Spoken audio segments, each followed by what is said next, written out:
Pagkat ikaw lamang ang aking kalakasan. Sa piling mo, tagumpay ko'y naranasan.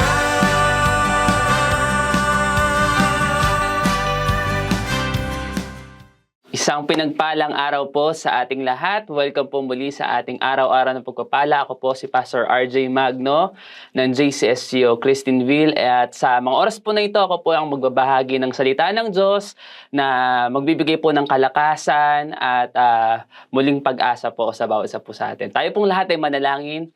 Ama, sa pangalan ni Jesus, kami po ay lubos na nagagalak sa napakagandang oportunidad na kami po ay muling makatanggap ng iyong salita, Lord, na siyang magbibigay sa amin, Panginoon, ng panibagong pag-asa, Lord, at panibagong, Lord, magandang kinabukasan sa aming mga buhay, Panginoon. Lord, we just thank you, O God, for your word that we are going to receive. At salamat, Panginoon, sa bawat nakikinig ng iyong salita. Sinabi mo sa iyong salita, Panginoon, na sino mang may pandinig, may tainga, Panginoon, Lord, sino mang ang nakikinig ng iyong salita ay patuloy, Panginoon, na tatanggap, Panginoon, ng kalakasan at pag-asa mula sa iyo sa pangalan ni Jesus.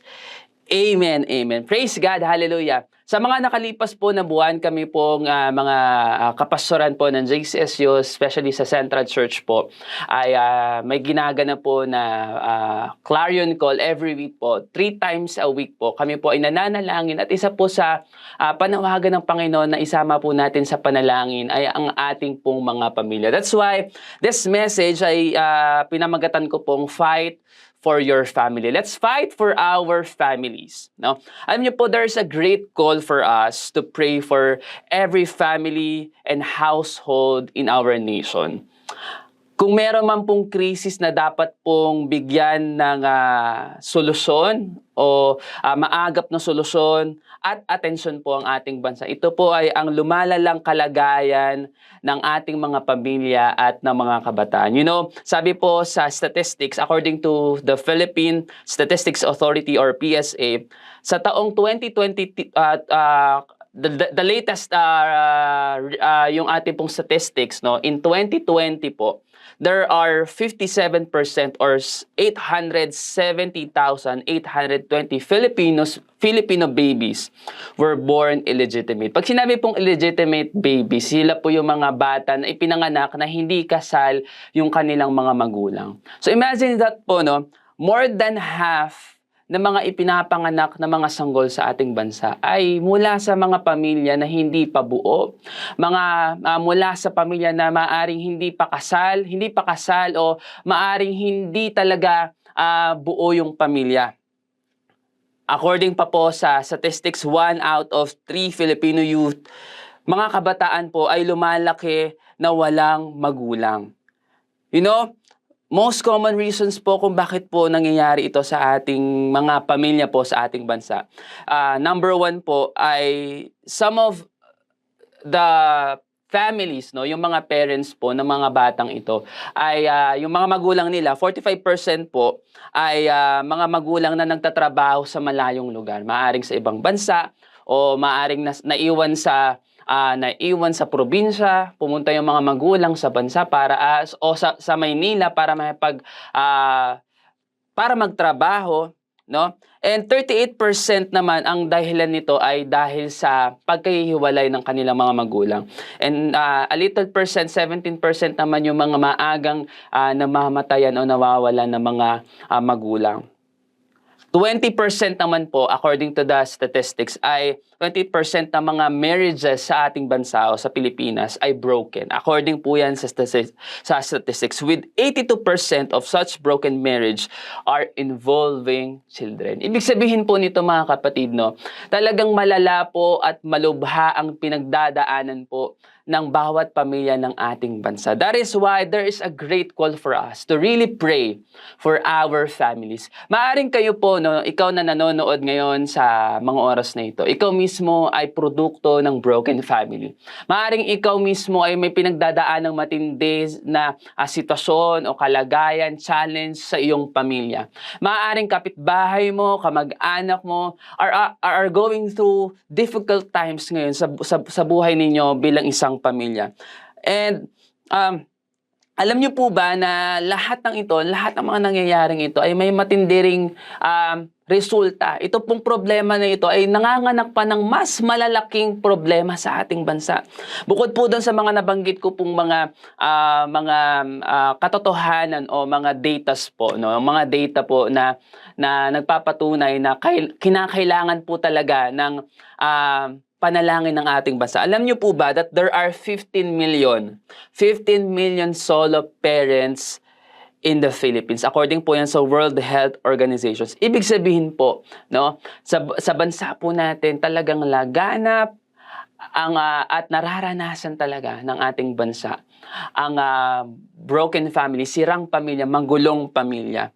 Ito po ay nagre-resulta ng maraming bagay. Number one po, 72% ng mga adolescent murderers sa ating bansa, according po dito sa datos po ng PSA, ay lumaki na walang magulang.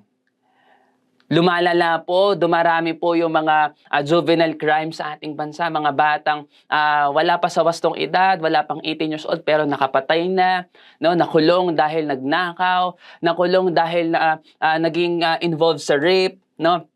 And 42% ng ating mga Gen Z po, according po sa datos po, ay diagnosed with a mental health condition.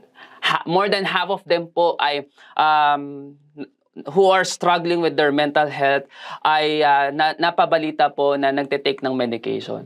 Alam niyo po in the Bible, no, meron pong isang character sa Bible na nakita niya yung malubhang kalagayan ng kanyang bayan, ng kanyang bayan ng Israel. Ito po ay si Nehemiah.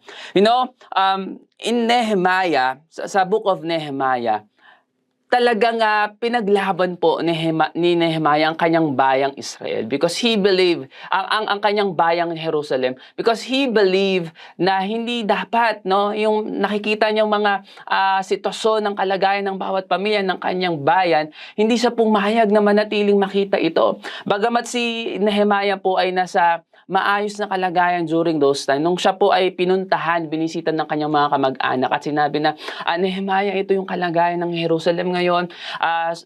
The walls are broken, devastated kami ngayon. Yung mga Israelites during those time, yung mga Hudyo po nung mga panahon na yon ay dumaranas ng matinding paghihirap. No? They have been captives. No? Sila po ay nabilanggo, sila po ay naging alipin.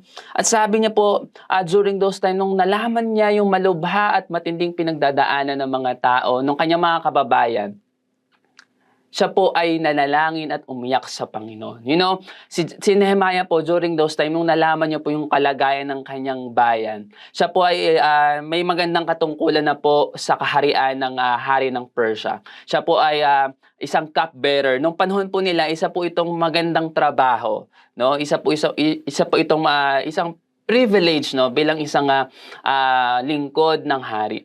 And being in the privilege, dahil nasa privilege siya, despite of his privilege, no, siya po ay nakaramdam pa rin ng burden and compassion sa kanyang mga kapwa Hudyo nung panahon na yon. Alam niyo po, there are 3 lessons that we can learn from Nehemiah, no, sa ating pong bansa, no. Knowing these truths, nalaman po natin yung matitinding pinagdadaanan, yung kalagayan po ng bawat pamilya sa ating bansa. Sa ating paligid pa lang po, or even sa ating pong mga sarili mga pamilya. Alam niyo po, nakakalungkot, no, talaga, that in this generation, in the 21st century, talaga ang nais atakihin po ng kaaway ay ang bawat pamilya. You know, even kahit Kristiyanong family nang kayo, even pamilya ng pastor, nais ng kaaway na sirain, guluhin, because especially pag Kristiyanong kayo, no, nais ng kaaway makita ng ibang tao na ayan, kahit umaattend sa church yan, kahit yung pamilya na yan ay naglilingkod sa Panginoon, ay marami pa rin pinagdadaanan at kayang sirain pa rin ng kaaway. You know, kahit manonood lang tayo sa news, no, maraming mga napababalitaan tayo, even Christian couples sila, no, naghihiwalay sila. You know, we really have to fight for our family. And if we fight for our family, mga kapatid, God will fight for us. Family as we know it, between a man and a woman and children, is worth fighting for. Ang marriage po is worth fighting for. Our home is worth fighting for. We need to take a stand para po sa ating mga anak, para po sa mga susunod na henerasyon, para po sa ating pamilya. Amen. Number 1, sinimulan po ni Nehemiah sa panalangin. He started praying at hindi niya po hinayaang sukuan ang kanyang bayang Jerusalem. Wag po nating sukuan ang ating mga pamilya. Wag po natin sila sukuan sa panalangin. Nehemiah chapter 1 verse 4, when Nehemiah heard these things, he sat down and wept. For some days he mourned and fasted and prayed before the God of heaven. Ang una pong ginawa ni Nehemiah when he prayed, pinuntahan niya po yung kanyang bayan. Inikot niya po at nakita niya kung gaano talaga kagulo, ka-devastated, at kasirang-sira talaga yung bayan niya. And when he inspected the extent of the damage, nakita niya that the walls were broken down. Nakita niya po, this is challenging, mahirap ito, pero sabi niya, this is not impossible. Alam niyo po, sa nakikita natin sa paligid natin, maybe sa family niyo po, sa pinagdadaanan ng pamilya niyo, tandaan niyo po, maaring challenging yan, maaring nasa mahirap na sitwasyon kayo at kalagayan ng buhay ninyo bilang pamilya. Pero tandaan po ninyo, when you pray and hope upon the Lord, wala pong imposible sa Panginoon. The Lord will rescue us. The Lord will fight for us. Amen. When he assessed the situation, inalam niya yung problema at paano ito mabibigyan ng solusyon. Pangalawa po, alam niyo pong ginawa ni Nehemiah, gumawa po siya ng plano. He developed a plan. And ang kagandahan po nito, yung core ng plano ni Nehemiah is founded sa panalangin. Maaari kasi magplano tayo, mag-isip tayo kung paano natin aayusin yung pamilya natin, paano natin mare-reconcile yung mga anak natin, magkabati-bati sila.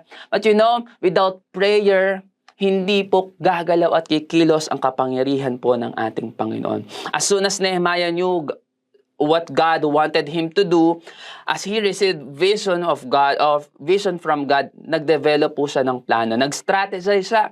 Inalam niya kung paano niya ititipon-tipon yung mga tao at sasabihin sa kanila yung dapat nilang gawin. Sabi po ng Nehemiah chapter 4 verse 14, ito po yung punto kung saan tinipon na ni Nehemiah yung mga tao, yung mga nobles, yung mga officials, yung mga pamilya, to encourage them, kasi yung mga tao na ito, nawala na sila ng pag-asa, nawala na sila ng hope na maayos pa at magkakaroon pa sila ng may babalik pa yung dignidad nila bilang isang bayan. Alam mo, sabi niya, binisita niya yung mga tao, sinabi niya sa mga pinuno at hukom, sabi po sa Nehemiah chapter 4 verse 14, huwag kayong matakot sa mga kaaway. Alalahanin natin ang dakila at kamanghamanghang si Yahweh, alalahanin natin ang Diyos, ipagtatanggol ninyo ang inyong mga kababayan, ang inyong mga anak, ang inyong mga asawa at mga tahanan. Don't be afraid of them. Remember the Lord, who is great and awesome, and fight for your families, your sons and daughters, your wives, and your homes. Alam niyo po, no matter what happened, marami man pong ginagawa ang kaaway para pagwatak-watakin, sirain ang pamilya po ng bawat sa atin. Tandaan po natin, the Lord wants to fight for us. At kung tayo po ay lalaban din, kung tayo po ay magiging tapat din sa Panginoon, alam niyo po, yung pangatlong susi po o yung lesson po na matutunan natin from Nehemiah, siya po ay naging patient and hopeful sa Panginoon. Minsan, umaasa po tayo na kahit wala tayong ipinapanalangin o ginagawang plano, kaya po tayo nabibigo. So, kung nais po natin na tayo po ay umasa sa Panginoon, tayo po ay patuloy na aasa, mananalangin, at kikilos para po sa ating pamilya. Sabi po dito, when we pray to God, we develop a plan, we have to be consistent and persistent. Kung nais po natin na magkaayos-ayos ang bawat pamilyang Pilipino and even our families, we will pray for our family, we will fight for our family. At alam niyo po nangyari? To make the long story short, in 55 days, alam niyo po ba, in just 55 days, less than 2 months, the Great Wall was completed. All because one man, dahil po may isang tao na nanindigan at merong tapang na ipinaglaban ang kanyang bayan. I pray po no, sa panahon po nito, ano man po ang pinagdadaanang sitwasyon ng ating mga pamilya, o maaaring hindi ng pamilya mo, maaaring pamilya ng iyong kapitbahay, no? Pamilya ng inyong mga pastor, ng inyong mga leaders, we need to take a stand. No? Tayo po ay manindigan na ang Diyos po ang siyang sasama sa atin. Ang Diyos po ang siyang magtatanggol sa atin. Amen. And all of these things po, lahat po ng ito ay nangyari because of their faith and their perseverance. Their strength, protection, and identity was restored. Sa oras po na ito, tayo po ay mananalangin at nais ko po na imbitahan kayo sa pananalangin po para sa bansang Pilipinas. No? Panalangin po natin ang bawat pamilyang Pilipino. Ama, sa pangalan ni Jesus, salamat po sa mga oras na ito for the privilege, Lord, na kami po ay manalangin, Lord, sa iyong trono ng biyaya. Patuloy namin dinudulog sa iyo sa aming mga panalangin, Panginoon, ang bawat pamilyang Pilipino, Lord, na dumaranas, Panginoon, ng kapagsubukan. Lord, every families that are broken, every families that are going through poverty, every families, Lord, that going through relationship struggles, Lord God, every family, Lord God, na dumaranas, Panginoon, ng sakit at karamdaman. Lord, amin pong dinudulog sa iyo ang bawat pamilyang ito. Lord, ikaw po ay mahabaging Diyos. Ikaw ang Diyos na gumagawa ng mga himala sa aming mga buhay. Kaya sa oras na ito, Panginoon, aming hinihiling, Panginoon, ang iyong pagkilos, ang iyong kapangyarihan sa bawat pamilyang Pilipino ng aming bansa. Lord, specifically, Lord, we present to you, Lord, our prayers for our family. Sa oras po na ito, sige po, ipanalangin po natin ang ating mga pamilya. Lord, we continue to fight for our families, Lord. Especially, Lord, yung bawat pamilya na may pananampalataya sa iyo, Panginoon. Bawat pamilya, Panginoon, Lord, ay yakapin mo. Pagbuklurin mo, Panginoon. Continue to unite every families, Panginoon, sa oras na ito, Panginoon. And we thank you, Lord, for you are the God who reconciles. You are the God who is the God of peace, Lord, the God of love and the God of joy, Panginoon. Salamat, Panginoon. Patuloy mong i-restore, Lord, yung relationship ng bawat pamilya. Lord, patuloy mong pag-aalabin, Panginoon, ang pag-ibig sa mga mag-asawa, Panginoon. Lord, patuloy mong iaayos, Panginoon, ang relationship ng mga magulang at ng mga anak, Panginoon. At salamat, O Diyos, ikaw ang Diyos na kumakausap sa amin, Panginoon. Salamat, Panginoon, sa mga oras na ito. Lord, patuloy mong binuksan namin mga puso upang kami rin mismo, Panginoon, ay matutong magpatawad, Panginoon, sa aming mga pamilya. Salamat, Panginoon. Patuloy ka namin pinupuri, sinasamba, tinadakila sa pangalan ni Jesus. Amen. Amen. Naranasan